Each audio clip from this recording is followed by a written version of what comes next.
मैं हूं AK कश्यप और इस वीडियो में बात करने जा रहे हैं कि बिहार टीचर ट्रांसफ़र 2026 के जो नियमावली प्रदर्शित हुए थे उस नियमावली में समायोजन, समानुपातीकरण और पारस्परिक स्थानांतरण, इसके अलावा सामान्य स्थानांतरण की प्रक्रिया 3 अलग अलग चरणों में बिहार सरकार ने क्रियान्वित करने की बात किया था।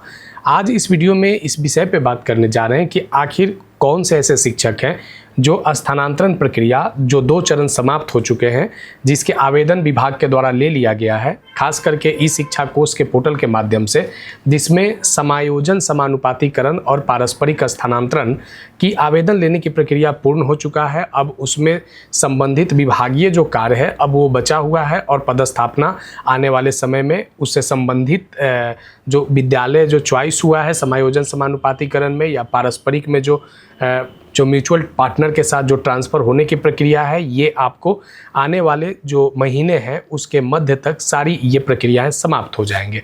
लेकिन इसी बीच में एक बड़ा महत्वपूर्ण लेटर जो रिलीज हुआ है बिहार सरकार शिक्षा विभाग के द्वारा, आखिर क्या समायोजन समानुपातीकरण साथ ही पारस्परिक शिक्षकों के लिए क्या इस लेटर में आदेश निर्गत किया गया है, इस वीडियो में इसी संदर्भ में बात करेंगे। साथ ही यहाँ पे इस विषय पे भी चर्चा करेंगे कि क्या जो डेडलाइन तय किया गया है 28 अगस्त 2026, इस 28 अगस्त 2026 तक उन शिक्षकों को क्या करना है। तो ज़रूर अगर आप बिहार में शिक्षक हैं तो मेरे चैनल के साथ ज़रूर जुड़े रहिएगा, क्योंकि यहाँ पे आपके संबंधित कोई जानकारी होता है तो ज़रूर हम उसको साझा करते हैं।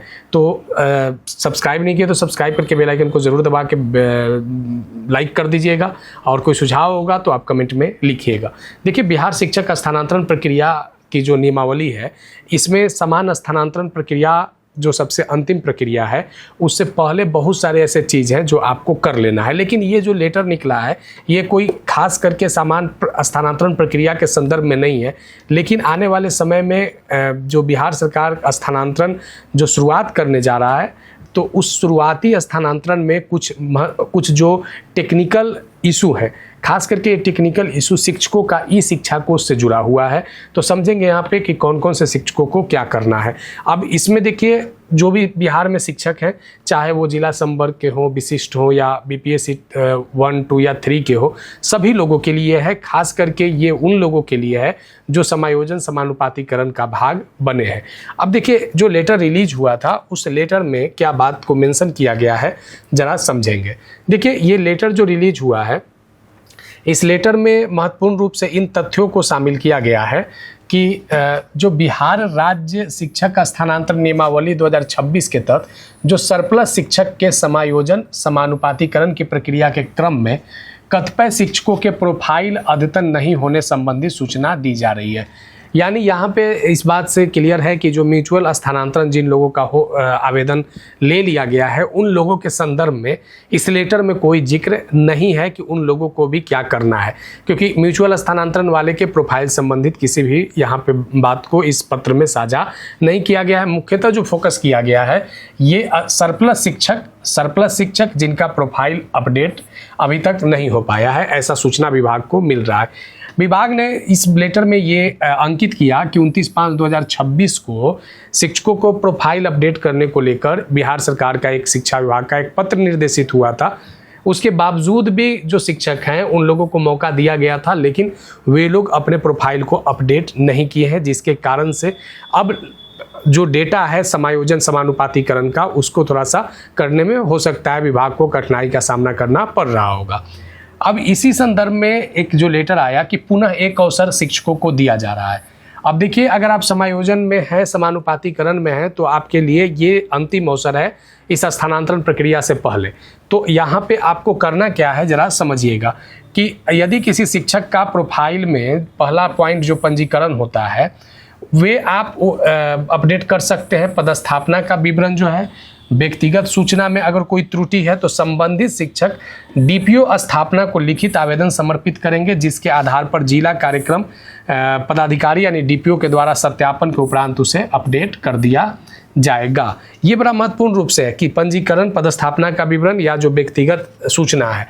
अब यहाँ देखिए, दूसरा पॉइंट क्या कहता है कि शिक्षक के प्रोफाइल में पंजीकरण के तहत नियुक्ति के प्रकार जो कोड संख्या 10 में आपको मिलेगा, शिक्षक के प्रकार ये कोड संख्या 11 में मिलेगा, शिक्षक के उप प्रकार कोड संख्या 12 में मिलेगा। अगर इसका अपडेट अगर आपको करना होगा तो आपको मुख्यालय स्तर से किया जाएगा।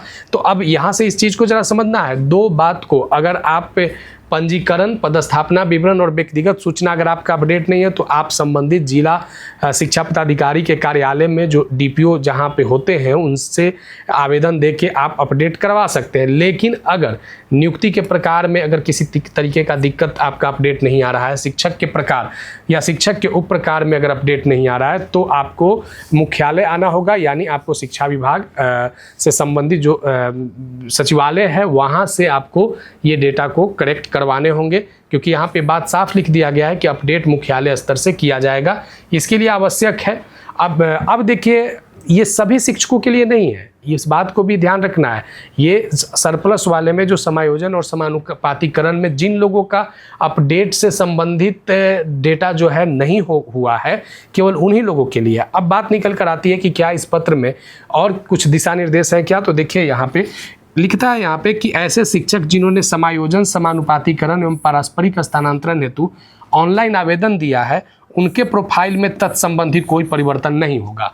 यानी इस लेटर से जो पॉइंट, जो यहाँ पे तीसरा नंबर जो पॉइंट है, यहाँ पे वैसे शिक्षकों को किसी भी प्रकार का कोई संशय नहीं होना चाहिए जो इस स्थानांतरण प्रक्रिया में आवेदन दे दिए हैं। तो उन लोगों को किसी भी प्रकार का कोई चीज़ नहीं करना है, कोई प्रोफाइल अपडेट नहीं करना है। कौन से लोगों को? अगर आप म्यूचुअल कर लिए हैं तो फिर भी आपको कुछ नहीं करना है, कोई प्रोफाइल अपडेट नहीं है, कि किसी भी मुख्यालय या डीपीओ कार्यालय जाने की ज़रूरत नहीं है। और कौन लोगों को?